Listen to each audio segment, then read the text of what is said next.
Today, we are talking Mclaren 750s, Cybertruck, the new Toyota Land Cruiser, and we're going to touch on the Porsche ST. I'm Justin, this is Aaron, this is our driver.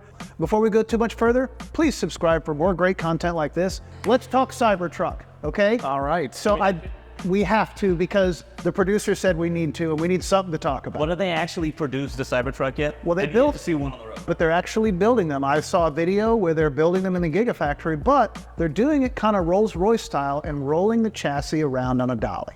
Are you serious? I am dead serious.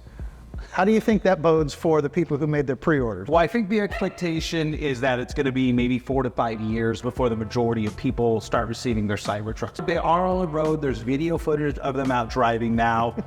They're officially supposed to be unveiled in August.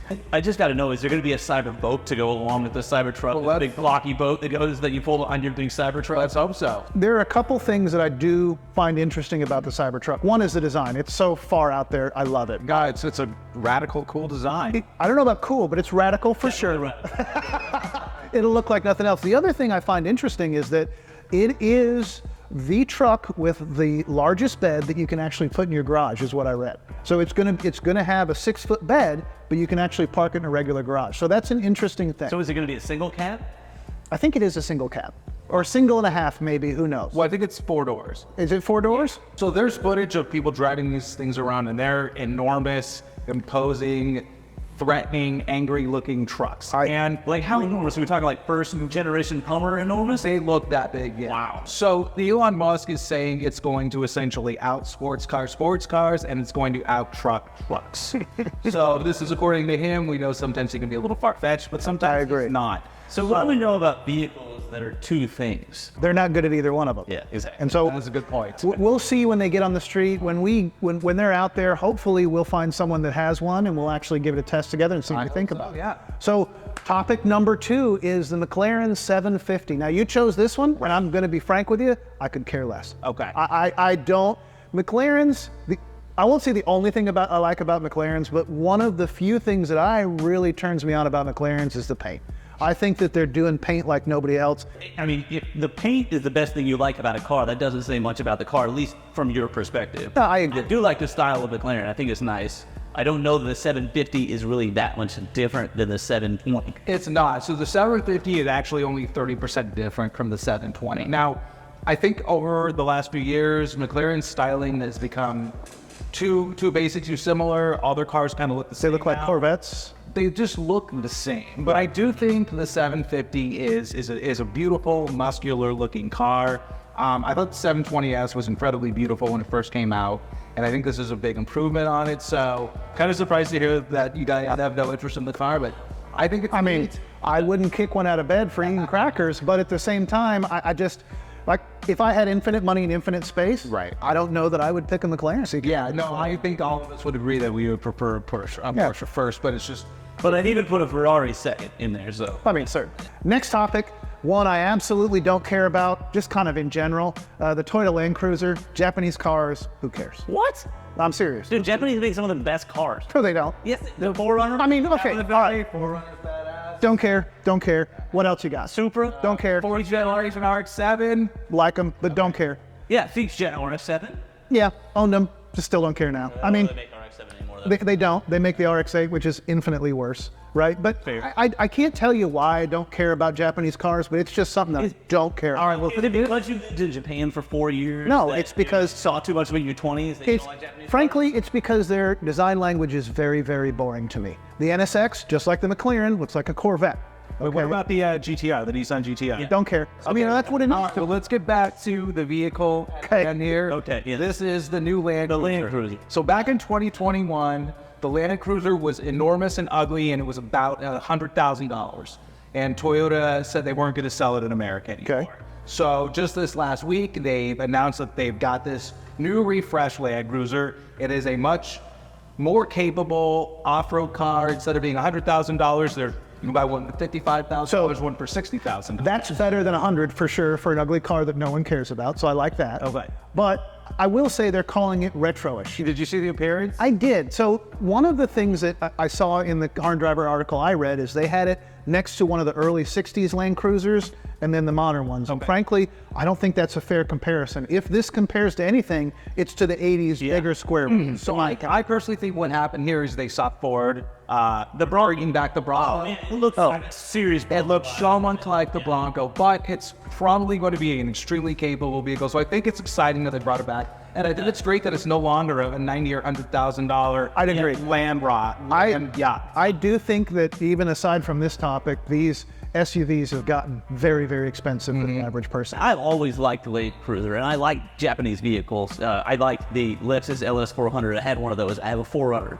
I'm a big fan of the Japanese vehicles for the longevity of the vehicle. So I always appreciated the Land Rover or the Land Cruisers. I've always been interested in finding one. I just, frankly, even used, I can't find one at the right price point that I want. I don't really want to spend a lot on a car with 150,000 miles on it. And I think that's who this car is built for, is the guy who doesn't want to spend 50 on, won't be clapped out, but who wants to spend 50 or $60,000 on a 20-year-old Land Cruiser, right?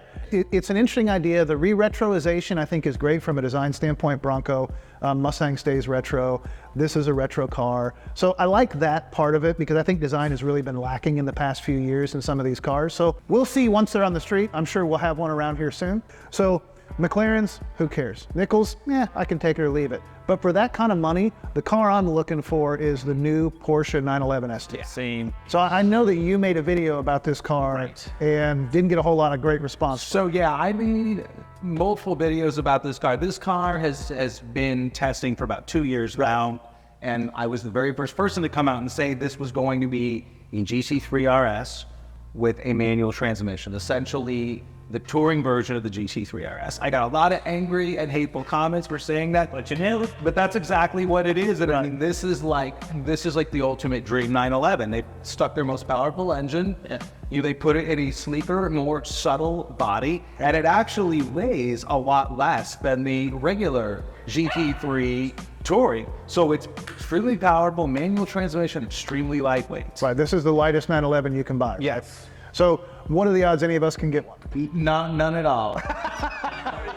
Even when Porsche does mass-produce cars like the GT3, they have made this shift to being a Ferrari-like exclusive brand. Right. So when you go into a dealership and tell them you want an allocation for a GT3, it doesn't matter if they have allocations or not. If you're not someone who is purchasing cars from them for years, Or you're not going to buy 6 of them today. exactly, they're not going to give you what. So do you know how many they're making? Yeah, so they're to be 1963, and I think that's commensurating what the first year of the 911. Yeah, this is the 60th anniversary 911 as far as I'm. So you're right. You want one. You're not going to get one. For us, maybe you bought a lot of Porsches before. Let's just put it this way. If someone from Porsche did not already contact you months ago asking you if you wanted an allocation, you have no shot at getting this car.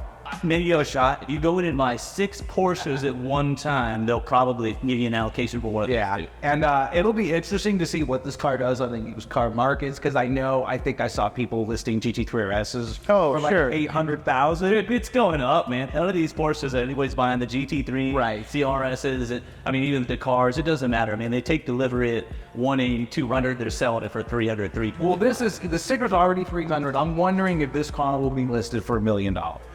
What, like in the secondary? Yeah. I mean, I would think so. I mean, there's so few of them. Everybody wants one. I mean, so here's the real question. We're in Dallas. Do we think we'll see one here? 100%. Okay. I know we'll see. We know too many people that are way too deep in the Porsche club that we're not going to see one. So I put money on it right now. I disagree. I don't know that we'll see one. Because this is 1963 worldwide. Right. Right. Oh, yeah. So, I mean, I hope we can. Now, follow-on question. Will we see a Dakar here in the Dallas area? How many of those are made worldwide? That I don't know. I think it's more than that, but it's still very limited. Yeah. I would say we're more likely to see a Dakar than an ST. I would think so too, yeah. So, has anybody seen the secondary on the Dakar? No, I haven't. Relook. I haven't seen one come up. So they just hit the streets. Okay. I mean, just hit the streets. So, doesn't matter. As soon as they get the delivery, that's when they start getting sold. That's when I see GT3. if you want an ST, you cannot sell your Dakar. You've mentioned it before that Porsche has become a lot more like Ferrari. They own those cars for all intents and purposes, right? You're right. You know, you don't walk in off the street and just pick up the Halo car, Right. you know? You know, speaking of the car, I have to say this. I really hate that what Porsche did with that car. They took a 911 and they gave it these incredible off-road capabilities, but then what do they do with it? They make it a limited edition car that they're only going to sell to people who are going to keep it locked away in the garage. At most, they'll take it to a car show, at most. And it's like, what is the point of developing this amazing off-roading 911 if you're only going to sell it to people who will see it as an investment? I'd see one in an actual off-road rally. I'd agree. Porsche, or if you're watching, you own one of these and you want us to go do dumb shit with it, we're in. Or even if you just want us to film you doing dumb shit. That would be fine too, right? We don't have to drive it. Now, for the last car we're going to talk about, this one does kind of interest me, the Nichols N1A. The Nichols Cars N1A. Nichols Cars N1A, right? So this is, if I've read the articles right, this is kind of a modernization of the original McLaren race car. Am I correct? It's a modernization of the McLaren Can-Am M1A. Okay. Well, essentially, yes. So this is a car that we'll see one of at some point, and that'll be it, right? And this is a street legal car. It's a street legal car. So basically what it is, it's like a modern street legal version of the 1960s Can-Am cars. Okay. And to me, to any automotive purist, it's kind of the perfect car. It weighs like 2,200 pounds. It's got a V8, manual transmission, 750 horsepower. It just sounds like the ultimate dream car. It sounds pretty sweet. I mean, I'd agree, and it looks great. I like the way this one looks. The owner of the company, the person who started the company, actually used to be a designer for McLaren. Okay. So he designed some of McLaren's older race cars. Right. So he's taking that style and that knowledge and applying it to modern day cars. And like I said, I wish more and more cars were lightweight, manual transmission, and a powerful engine. So do you know what this is going to cost yet? Do you have any idea? Nothing has been announced. I'm sure it's going to be, Let's $500,000 something. 500,000. My guess would be 500. I mean, there's going to be a limited production. Yeah. I hope we're able to see one. The specs are interesting. From what I saw online, they're really good-looking cars, but I don't really have a strong opinion on it. That's cool. I wish I could buy one, right? Right. Great conversation today. I think there's some interesting things coming up on the car horizon. If you guys have any topics that you'd like us to discuss, please leave a comment down below. Be sure to subscribe to the channels. Make sure you comment below about how much Justin sucks for hating Japanese.